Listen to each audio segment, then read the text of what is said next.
just don't feel the same.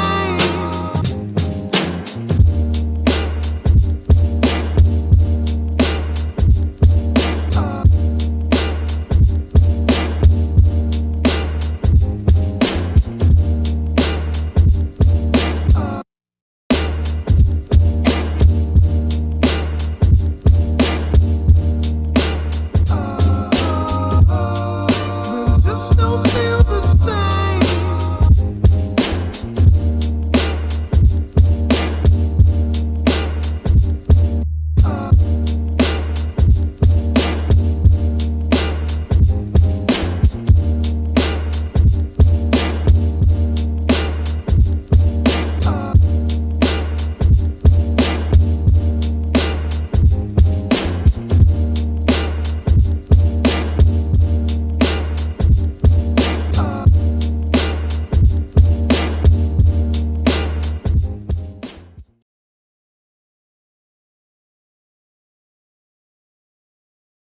Here we are, coming up comic. We have Aine Gallagher. Hello, Kelly. It's lovely to be here. It's lovely to have you. From the homeland. From the homeland, yes. Ireland, obviously, being the homeland. Yes. Obviously, yes. So let's get started with how we met and how we got here. Do you want me to tell the story? Well, why don't you start with what you were doing last night? Well, I believe I met you 24 hours ago. Maybe 25 hours ago. That's correct. Yeah. So last night, I'm visiting Chicago for a couple of weeks. I'm living in Dublin, Ireland. But last night, I was doing an event in conjunction with the Irish Embassy here and a group called Gra Eagla, to promote the Irish language, because I am a comedian, but I do a lot of bilingual comedy. So with Irish, or Gaelic, as people might more commonly know it here, and English, as a way to kind of have fun and break down the barriers that can often stand in people's way to engaging with the language more, and make it more accessible. And you were showing a film. Yes. A certain film. Yes. So we were screening a documentary called Gra Eagla. I'm so glad you said it. Well, gra is a great word to know, because that's Gra. love. Ooh. Love. Yeah. Gra. So that's a good one. Wow. Have you ever heard the name Grania? Grania. It's a common I think I Irish pulled name. my... Anyway, no, don't do that. It's a beautiful Irish name. Grania. Anyway, so love and Agla means fear. So it's a short documentary about, I think it was 2018 when I brought a bilingual show to the Edinburgh Fringe Festival, the biggest arts festival in the world. No big deal, Kelly. No big deal. Yeah. And so it's a story about me taking the show there, and then also how I didn't grow up with the language. I'm not a native speaker. There are native speakers in Ireland do exist. Maybe their families speak it at home, or they're from one of the few areas in the country where people grow up speaking it and do everything, all community life is through the language. So I just learned it in school, and have found a way to keep learning it and engaging with it as an adult. But I'm also still quite insecure and feel like it's not that good. And that, unfortunately, is quite a common feeling for most Irish people with the language. So, the documentary, we go to Edinburgh, and then it becomes also a story about my own journey to become a more confident Irish speaker. And it was beautifully done. And to extend upon how we met, good friend of mine, Megan Greeley, she works with she set up the event, but she works with the embassy, the Irish embassy. And she's a good friend of mine, and she told me about your film. And so I came by, and knowing you were a comedian, Irish filmmaker, you ticked all three of my boxes. So here you are. Yay. Very happy to have you. Oh, thank you. Delighted to be here. Thank you for asking me. Oh, my pleasure. Yeah. So let's start with how you grew up in Ireland. Tell us about it. I was born in the kind of later 80s, so I suppose I grew up in the 90s. I am the youngest of 6, which wouldn't have been that strange at the time. I like to say, people ask me how I got my name Aine, and I like to tell people that I'm named after a woman who gave my parents natural contraceptive advice, which is an embellishment of the truth. My middle name is Jane, and she is a woman who she did genuinely give them natural contraceptive advice, but my parents didn't think Jane Gallagher sounded as good, so they gave me her middle name. My middle name is Jane. Aine, it is. So Aine it is. And I grew up in Dublin. I have 4 sisters, 1 brother, and everything, like my memories of early life are very much mayhem and fun and laughter and playing games together, so it was all good memories. And I suppose being the youngest, then the hard thing came because most of my siblings are actually about 10 years older than me. When they all started going to college and everything, I had, I suppose, quite a few lonely years throughout my teens. So I think I've become this person who loves social interaction and loves to be part of a group, but also I'm quite comfortable on my own. Mm-hmm. So yeah, I suppose I had the best of both, even though it wasn't perfect growing up, Yeah. There were times that were harder. School in Ireland and college in Ireland and yeah. So were your siblings a goofy bunch? Was it a goofy household? My sister Sheila, who's the next so I'm the youngest, I'm the 6th, and Sheila's the 5th. So she's 4 years older than me. We just were always messing. Do you use that term here? Messing around. Messing around. Yeah, but we just say messing. Just cute. messing. And like I remember making up plays, and we found this recording like back when cassettes were a thing. Like we found a recording that was about 10 years old and played it, and it was us just doing mock interviews with whoever was famous at the time or not famous at the time. But, so we were definitely always being creative and always playing in that sense of making and creating theatre or sketch or, whatever you'd call it. And she's now a primary school teacher. And I think it's interesting how I think we could have been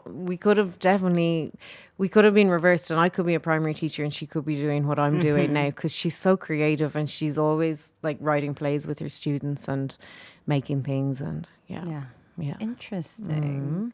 So now in primary school, you're taught Irish. Yes. So you had 14 years of Irish. Is that standard for kids in Dublin? Yeah, it's compulsory. A few people can be exempt if you have a specific learning disability, or if you immigrate to the country and you're over a certain age before you get there. But no, it's standard that it's a compulsory subject. Yeah. Wow. And there's a lot of debate. This is the thing. At the start of the film, I don't know if you noticed, but it's kind of that there's this ongoing rhetoric of, is it a waste of money and a waste of resources? Because what use is a defunct language, basically. And obviously then the counter argument is it's part of our heritage, and knowing other languages, same as Indigenous languages that would be from America, can really open your perspective, the way that things are discussed differently, and landscape and culture is within the language, as opposed to English, which wouldn't incorporate culture and landscape as much. Interesting. Well, growing up, my grandfather, my dad's dad, he came from Belfast with his whole family. And when he got here to the U.S., he was sort of encouraged to lose his brogue. Yeah. Because it was not something that you wanted to broadcast that you were Irish. So it did touch me in your film watching the kids in school learning this language that I may never know, but it's part of my DNA. It's in me, you know. Yeah, So that was interesting, and I actually felt a little moved to maybe learn a little, but we'll get to that later. Yeah. So now tell me about after primary school. What happened next, and what led you into the comedy world? So sorry, I'm just understanding school. You mean like high school? So when I how was does like it work? 18. Well, Yeah. So yeah. It doesn't primary school is until you're 12, and then you have Okay. basically secondary or high school Gotcha. till you're 18. Okay. Anyway, but yeah, after school when I was 18, I had no idea of being an artist or a comedian or anything. You know, and I mean, I come from a very traditional family, where most of my siblings went to college. All of my siblings went to college, but you still just went into a job. You know, it was and not that the arts isn't a job, but it's taken me a while to figure it out. So I studied occupational therapy. Wow. Yeah, and I worked in that until I was about 28, and I just knew that I was miserable. And I didn't understand at the time. I did start to do comedy when I was 23. I did my first gig, and just an open mic. And it was, so, you know, I talked about Sheila and I, how we grew up, and I was definitely always being that kind of playful character. I did drama growing up, and I always gravitated towards the comedic roles. And I just always loved public speaking and like thrived on a chance to speak in front of a group where when we'd have to do presentations in college, you know, everyone would be dreading it. They were the things that I was most excited for. Wow. So all of that together, and a realization that I loved making people laugh and performing, to a realization of maybe I could actually do comedy. Maybe I would actually try that. And so I got a contact for someone who ran an open mic in Dublin, and I did that. And I mean, in my first year, I did about 6 gigs. In my second year, I think I did 12 gigs. So it was a slow burn. But yeah, I just did it and enjoyed it and kept doing it. Excellent. Now, 2 years into it, you started doing, am I right? 2 years, you started doing bilingual comedy. Yeah. Well, and I told this story last night, where, so 2 years into it, I had coincidentally, because I only ever did comedy in English when I started, and my desire to keep speaking the Irish language was just running parallel with me as I was going through life. And in 2013, I made a New Year's resolution to speak Irish/Gaelic every day. And I managed to succeed with that. Probably the only New Year's resolution I've ever really kept. And I have to thank a colleague I had at the time called Richard, who was a native speaker. And we were just really good pals. He was a 60-year-old accountant and I was 25 in my first job, pretty much. But we were a very unlikely friendship, but we really got on so well. We started talking every day. I built my confidence with it. And then midway through that year, a friend of mine saw a notice for a reality TV show called An Gaeilgeoir is Granvra, which means the funniest Irish speaker. So they were seeking participants to enter this competition for Irish speaking comedians. So I entered it. Wow. I think they didn't have many applicants. Well, the thing, self-deprecation is obviously very part of being Irish, but I certainly, the skills I had compared to other people were experience in doing comedy. The skills I didn't have were an aptitude for the language. So I definitely, it was a baptism of fire, but I got in, and I was so out of my depth for the first couple of weeks. Everyone was just beautiful speakers. And every evening there'd be songs and, you know, all in Irish. And I'd never even heard any of the songs, just felt like a total outsider. And I was saying as well last night how I was, for the first kind of couple of weeks, I was really trying to just bluff my way through and pretend like my Irish was as good as everyone else. But the only way I could do that was by not saying anything and not interacting with anyone. So when it came around to starting to do live shows, we'd do a live show and then someone would be kicked out. The same kind of format as other shows. And yeah, it didn't work at all. I had tried to translate material and yeah, it didn't work. Anyway, the judges kind of kept me in for the first week because they said, you know, you have potential, but the thing that's really interesting about you is that your Irish isn't actually perfect. So it will be, you know, use that to your advantage use it within and develop material based on that. So that's when the whole kind of seed was sown for doing this kind of bilingual comedy. That's because most of my content now, and you'd see in the film as well, is about the very fact that my grasp of Irish isn't perfect and I make mistakes all of the time and I'm kind of making fun of that. And that means that is relatable and accessible for people who are on a similar kind of level to me and who would really like to speak it and re-engage with it, but everything that exists is kind of at too high of a level. So, yeah. They say that by making mistakes is how you actually are more relatable to other people. It connects you easier to others because it shows your humanity. I think that's true. I mean, take the Irish language out of this conversation completely and just talk about comedy.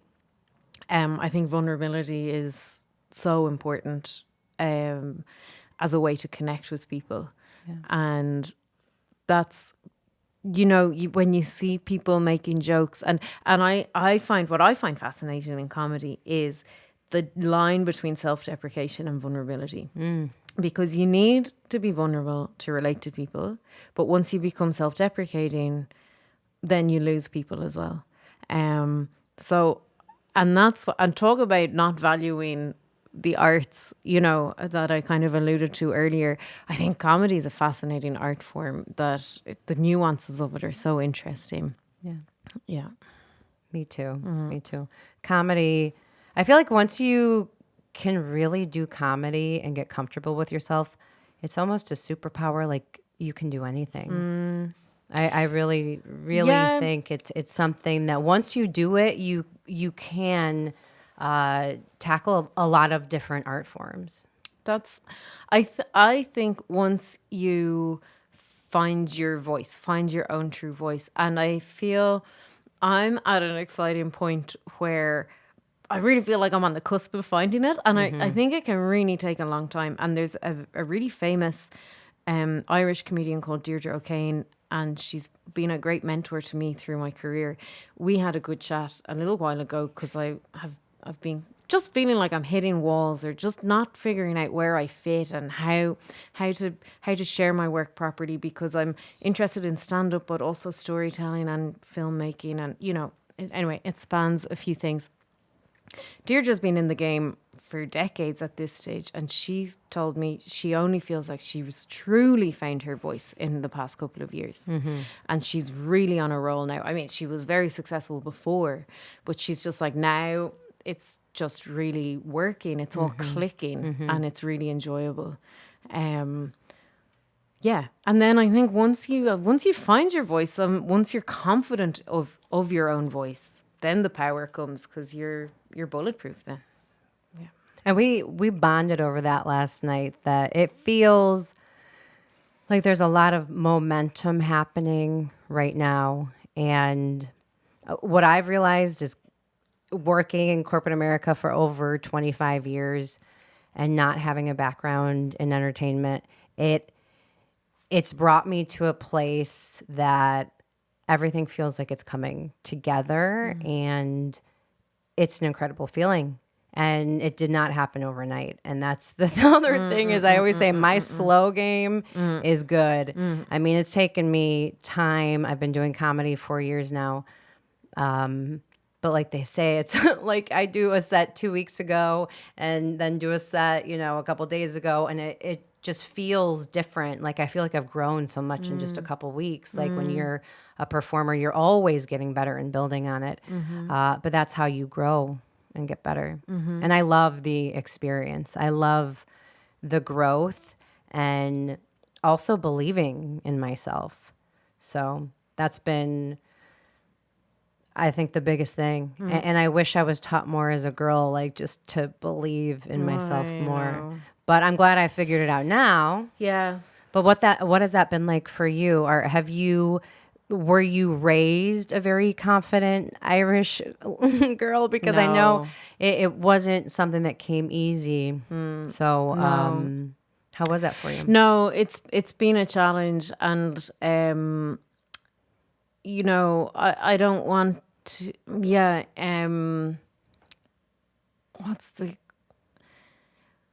It's taken me only in the last couple of years to truly value the arts as a valid choice, like a way to live.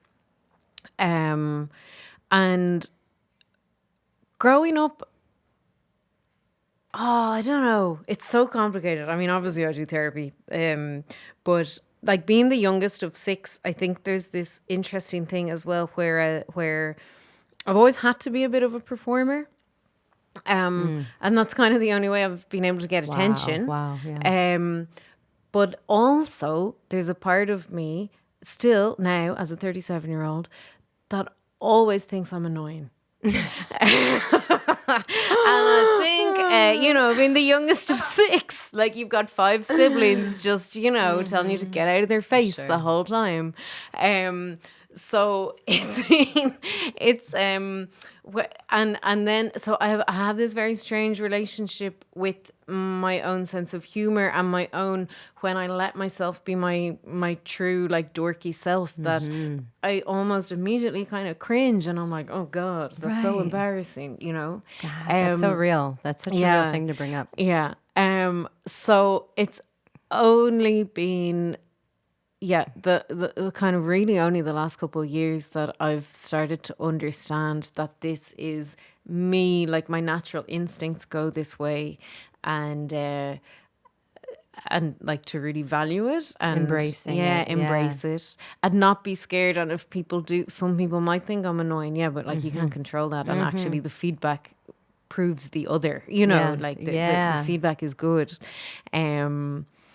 Interesting. Yeah, but there was, I don't know if this story will translate, but I did a gig a couple years ago at a big festival in Ireland, and there was Mrs. Doyle was there, the woman who plays Mrs. Doyle. So Father Ted is a very famous sitcom in Ireland, and Mrs. Doyle is one of the main characters, and Pauline McGlynn, who's the actor, was there, and she came up to me after the show. She'd been at it. And she just said, I haven't seen you before, and I thought that was brilliant. And we had a very good level adult chat. And she left, and obviously then I was like with all my friends, oh my God, that just happened. And I remembered that I had a joke that was specific to her, and I won't tell it won't make sense here, but like before I even could realized what I was doing, my inner child was just leading me over back to her to interrupt her with whoever she was talking to tell her the joke. And obviously you don't do. Oh my God. Anyway, and so it was embarrassing. And afterwards I was talking to my friend Jenny, who's also an artist, and I was like, that was just so embarrassing. I can't believe I did that. And Jenny summed it up. She was like, what? So you're embarrassed for being yourself? And I was like, okay, damn. Thanks, Jenny. That's a good point, Jenny. That is a good point. So there's a struggle going on all of the time. Yes. But I'm getting better at letting myself be myself. Did she laugh when you told her the joke? Oh, no. Like, it's a good joke, but you know, we all know jokes are context dependent, and the timing was all off. You know, it was You just, live and you learn, You live and right? you learn, or we'll keep making the same mistakes. Yeah, but, sometimes we might, yeah. but oh well. But look, I want to talk a little bit about the bilingual comedy, like what you're doing during your bilingual comedy and how you're integrating the usage of like your boards and the words. And also these things are called foicles. Fuckles. Say it. Fuckle. It does. I mean, it was fun. It's doing more of an the O than an cap- uck. It's fuckle. Yeah, Fuckle. Focal. Oh, okay. Focal. Fuckle. Okay. And that is a Gaelic word. That means word, basically. So I mean, it's been the Fuckles are my latest endeavor. What started as like 6 years ago, you know, bringing that bilingual show to Edinburgh. So I call myself Ireland's only guerrilla Gaeilge enthusiast. So Gaeilge is Irish. So I've always enjoyed like kind of pop or surprising audiences and doing bilingual comedy. And that was kind of the idea of the show. And then still now when I'm doing stand-up, more at home, I haven't, not really when I've been gigging in Chicago, but gigging at home, I'll do 10 minutes in English and then all of a sudden just start doing this bilingual kind of material in the middle. And that's really fun. But from all of that and from touring my own bilingual show and doing the kind of random bits of material within club gigs, I realized that the energy coming back is really positive from people, and also it's good. It's a great first step for them to hear me and understand me, but people really want a chance to speak Irish, and like, because that's one of the big problems as well, is there are so few opportunities to speak it. Excuse me. So I developed this idea, which is, I mean, I think you would describe it as more immersive art. So I call it the Cup of Fuckles. It's a cup that's full of fuckles, words, as we know. And it's a pun on, there's a common phrase in Ireland called, in Irish, tá cúpla fuck. You'd say tá cúpla fuckle agam. If you're not fluent, but you have a few words, cúpla is like a couple, cúpla, and then fuckle is words. Yeah. So you'd say, I have a cúpla fuckle. So the Cup of Fuckles has been kind of developed on this idea, and I literally just pop up randomly in different places, and I've developed some good relationships now with cafes and libraries and things at home. So I'll just pop up for an hour or two in these random community spots with my cup, and I'll try and catch people as they're coming in and out, and I'll say, hey, I'm just doing some guerrilla Irish, do you want it? And they're either gone or I've managed to engage them. And they might take out a word, and then often they might understand the word. If they don't understand the word, I help them, but in Irish, to guess what it means. Very cool. If they do understand it, then it might just prompt a random chat. Like one woman, woman in her 40s, me in my 30s, she pulled out Uachtar Rocha, which means ice cream. Uachtar Rocha. And then we just had a 5-minute chat about all the ice creams that we'd eaten that summer, but in Irish, as Gaeilge. And it's just really fun. It's kind of playful and silly, and it's about, because honestly, the reaction I get from people as well is like, no, I don't have any, like they're scared. They're too scared to engage. So it's really cool when someone who has that initial reaction takes a word, we have a bit of fun, we figure it out, and then sometimes they even go back in for a second one or a third one. And that for me is a good day. Yeah. Let's see that Cup of Fuckles. This is my Cup of Fuckles. Look how cute and darling that is. I know. Well, this is a small one. I also have a massive one. But like I couldn't bring it on the plane next time. It's literally like 12 kilos. Yeah. Anyway, and so it works really well at festivals. I kind of can wheel it around on a trolley. I should credit Culture Date with Dublin 8. It's a festival in Ireland. They commissioned the cup because they hired me to do it. Anyway, it's brilliant. Adorable. Yeah. Well, I picked a focal last night. Yeah. And I picked Ishpini. Yes. And my initial thought that it may be martini. Oh, which, yeah. Which was wrong. No, I don't think there's a word for martini in Irish, but there probably is. Yeah. But Ishpini actually stands for sausage. That's right. Yeah. In fact, it's sausages. It's the plural. Yeah. Ishpini. Because who would ever Even eat just better. one sausage? That's a great word. I love that word. Ishpini. Of all the Yeah. focals, Yeah. this one landed in my hands. Oh, Praise it's- be. yeah. Very cool. I love it. Good. So let's hear a little bit. I'm dying to hear how has Chicago treated you, and also what's the difference in Chicago versus Ireland? Talk to me about it. Okay. I've had an amazing time in Chicago. I've been here pretty much 2 weeks, and I knew that it wasn't going to be enough time. It hasn't been enough time. There's so much still that I haven't got to see or got to do. I really wanted to just focus on seeing comedy and seeing improv and seeing the different types of shows that are happening here. So that's what I focused my attention on. Because at home, I don't know. I suppose Ireland is just much smaller, and Dublin. There's only really a comedy scene in Dublin. There's like little bits of things going on in other spots, but and then even within Dublin, it's small, you know, compared to a place like this or London or whatever. One of my highlights so far has been that Paper Machete show on the Saturday afternoon in the Green Mill.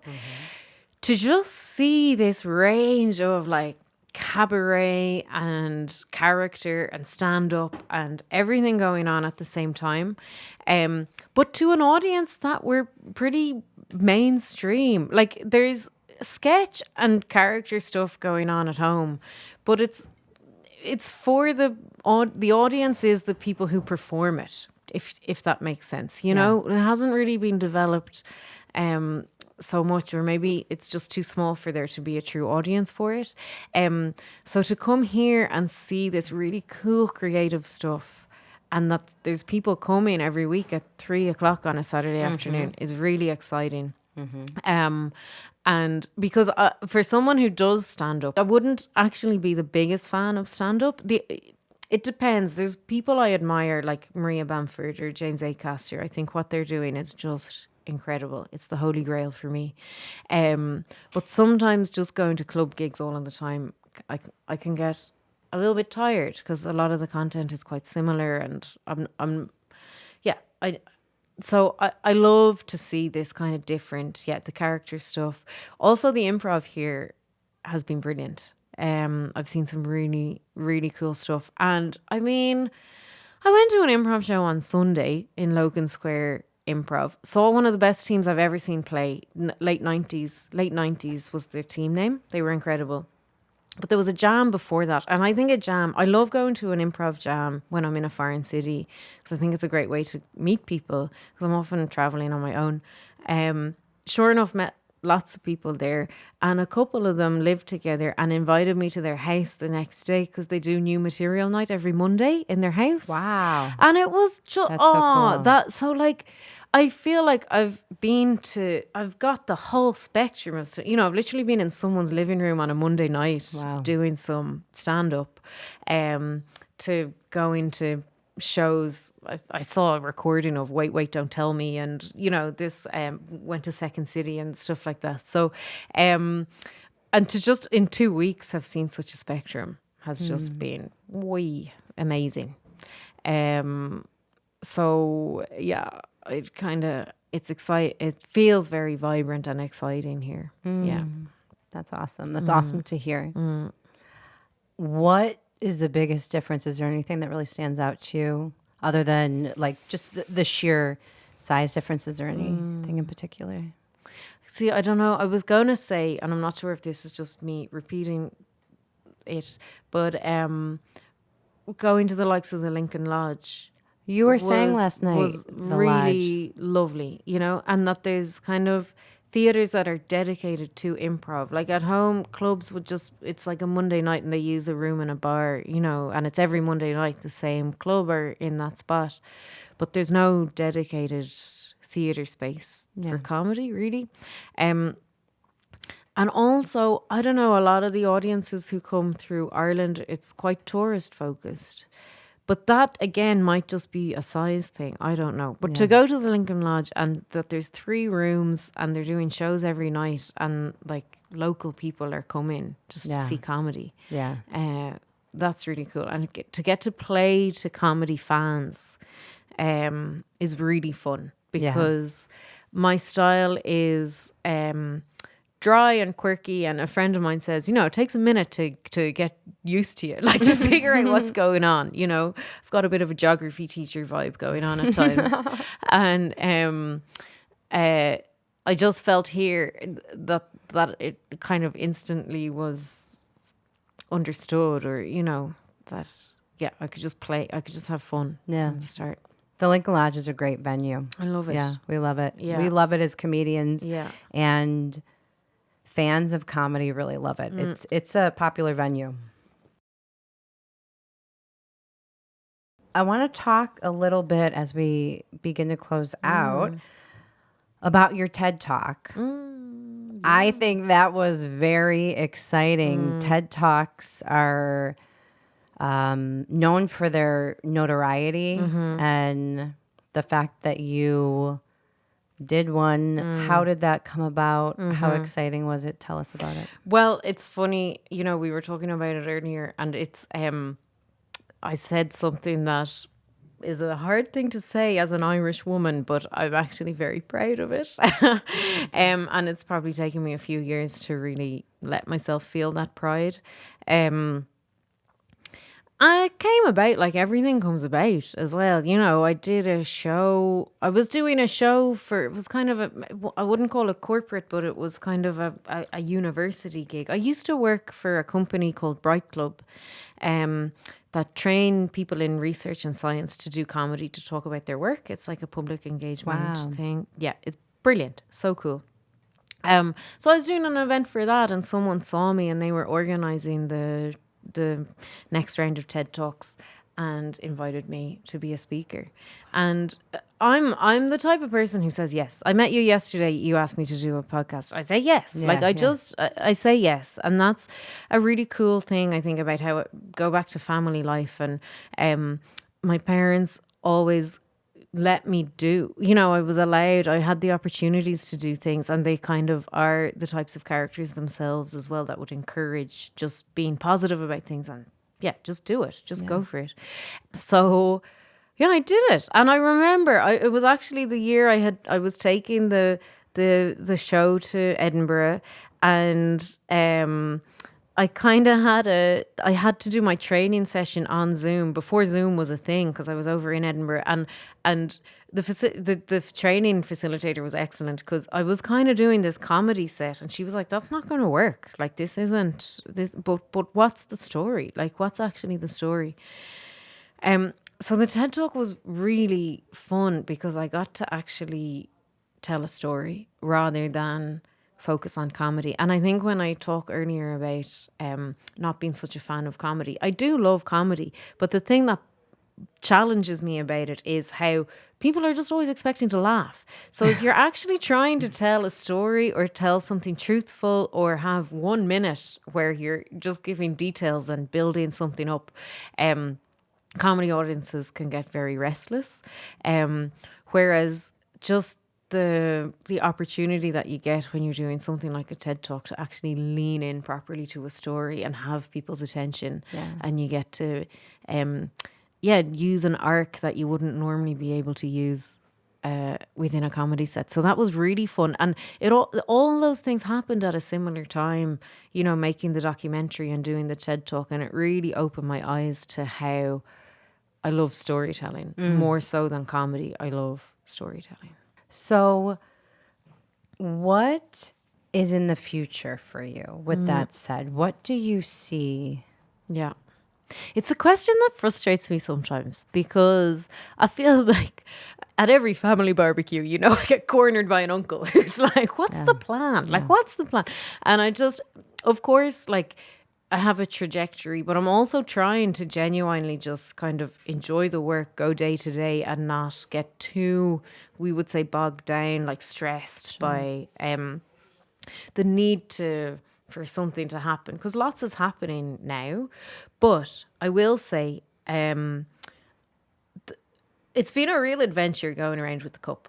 And like, so I started to expand. So last year I kind of stuck to Dublin, and this summer, I was at lots of festivals, and as I was on the road, I was just bringing the cup and doing random pop-ups. And I started to write down every day. I just kind of write down, just reflect on what happened, jot down the interesting things that happened or whatever.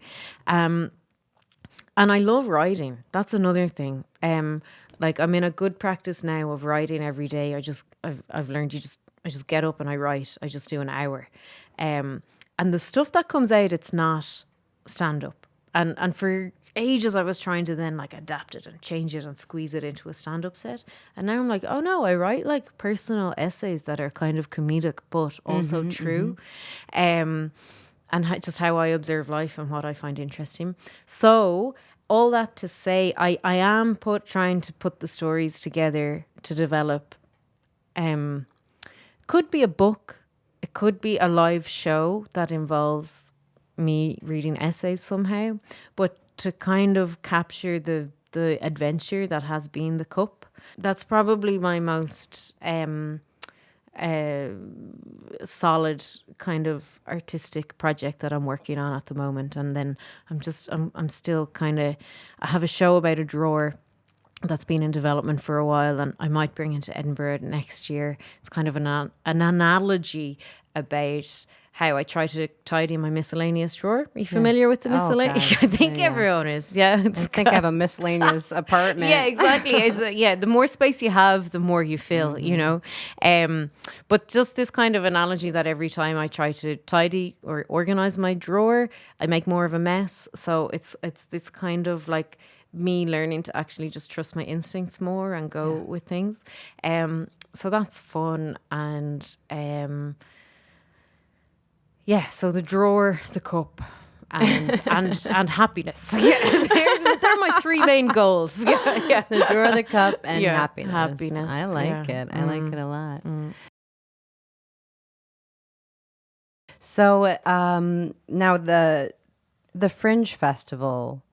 Do you want to touch on that real quick? Because that sounds like a very big deal. Oy. I think it's a rite of passage. I think it's a really cool, it's amazing. It's incredible. Talk about an experience that will build your resistance or crush you, really crush you. But it's been a while now. I brought a solo show there in 2017 and 2018. And this was Dublin? No, Edinburgh. Oh, wow. Dublin has a fringe as well, but it's nothing like Edinburgh. Okay. So Edinburgh is 30 days. It's the whole month of August. You do a show every day. It depends. There's lots of companies within the whole organization. So you could be doing it at a more like professional venue, or you could be doing what's called the free fringe. So you're in a room in a bar somewhere, doing a 2 p.m. show or a 3 p.m. show. But actually, whether you're in one of the more professional or one of the more amateur, you have to be out on the street promoting your own show, because there's like 300 shows happening at the same time, let alone every day. So you're competing with everyone. And like everyone talks about, you go to Edinburgh and you go on the Royal Mile, which is the main strip through Edinburgh, and all of the university 20-year-olds are out doing their improv sketch, and obviously you want to just like punch them in the face because they're like really annoying. But like you have to stand beside them then and kind of try and convince people that you're not annoying and like this show's going to be good and please come. So you could have, like, I've performed in front of 3 people. I've performed in front of a full room. But this is the thing, you get 30 days every day. You know, it's kind of like a year's experience in 3 weeks. And you really get to learn how to perform in front of every room. So if you do have 3 or 5 people or you have a full room, Sure. you know, they're really important skills to have. Yeah. Because even as I've been gigging in Chicago here, you just you don't know what the gig is going to go like until until you see what you have in front of you, and you have to match the energy, and you have, you know, like there's a chemistry, a really important chemistry there. You can't just go along with the same set every time and expect it to be the same every time. So that's incredible, but by golly, it's exhausting. Of course. And like, you know, you'd be out kind of flyering for maybe an hour and a half, 2 hours before your show, and like you're wrecked. Like by the time you've done that, then you have to actually go and do the show. Yeah. It's like, I've just done 2 days work and performed, because you're really performing and, Yeah. you know, making people laugh on the street. Yeah, but I mean, incredible. I would say incredible. Yeah. You know, It sounds like a test of endurance it- and something that builds real character in your art. Yeah. And I mean, a lot of people don't survive that well. Like it can't, I think I've been lucky that I always got quite good audiences in. Like people can, you know, you might, yeah, if you have a bad run of a few days in a row, it can be hard. But overall, I would say it's incredible. You have to approach it like stay healthy yourself, or else you'll like struggle. Now, I want to touch on yesterday something interesting. One of the audience members said, what do you do, Aine, for your full-time job? Which was an innocent enough question. It was. I've and- been thinking about this all day. So for people who don't know what we're talking about, so yeah, so obviously after the film yesterday, people were asking questions, and the final question came, and yes, a woman. I know it was innocent, but it hit a nerve. I suppose it really did hit a nerve for me, and I mean, it'd be interesting actually to get your perspective on it. Because I had quite a strong reaction. So she asked me, what do you do to pay the bills? And then I responded, who let my mom in the room? Yeah. And then just gave her a very curt answer of like, I'm an artist, Yes. and left it at that. Yeah. Which did get a round of applause, if I remember. Yeah. Did it? It I did. can't- yeah. It did. It was a bold statement. Yeah.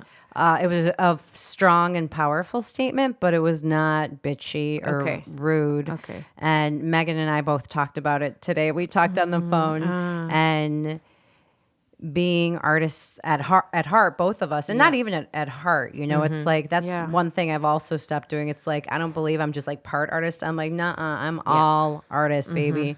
And I do believe that I can eventually make a living doing this, and so does Megan. So we're women who share that same thought. So to us, it was like, go girl. It was a Okay. very cool moment, and that's why you got applause. And it was a really strong way to handle it. And yeah, I really appreciated it, actually. Yeah.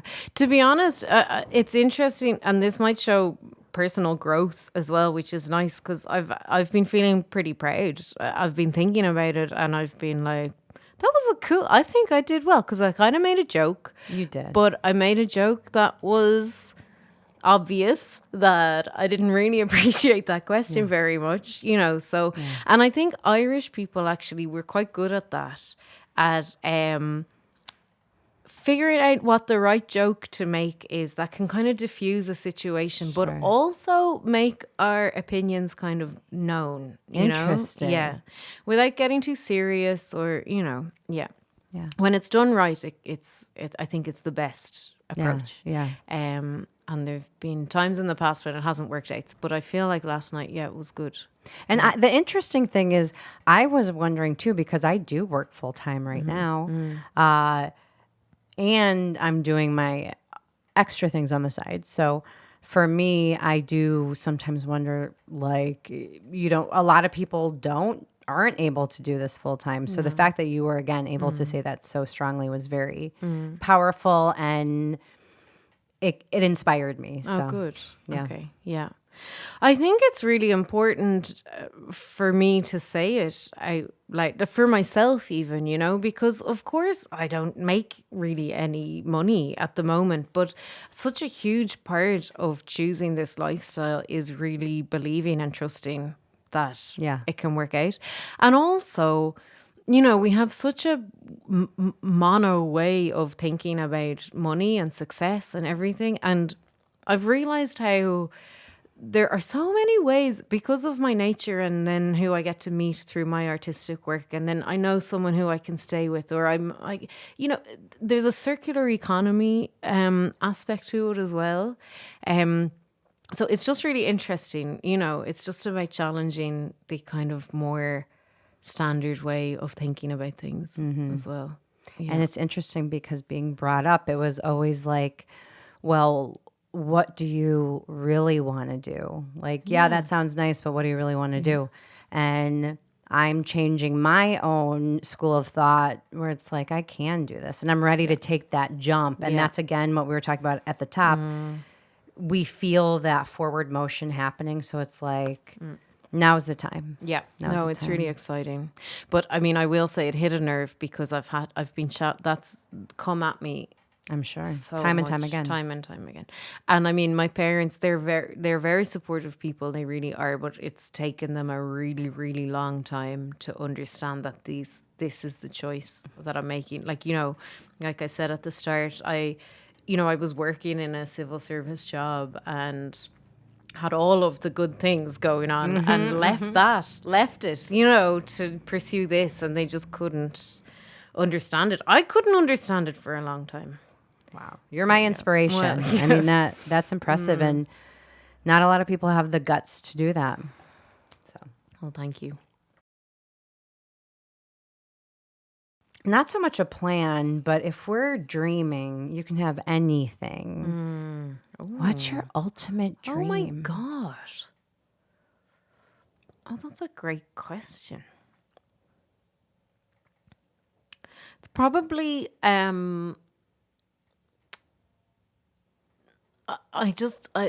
me and the sea are one. And like even coming to Chicago and having such a great time, and a few people have been in my ear like, you know, you're gonna move. Moving away from the sea would be really, really hard for me. So if I could have anything, I don't know, just somewhere to live, and I'm always beside the sea. Wow. But I, you know, it still means I can go places. I don't know. That's kind of a magical thing. And magic is real. Okay, there. So Yeah, it's written. yeah. I've also realized I'm quite my desires are quite simple, you know, and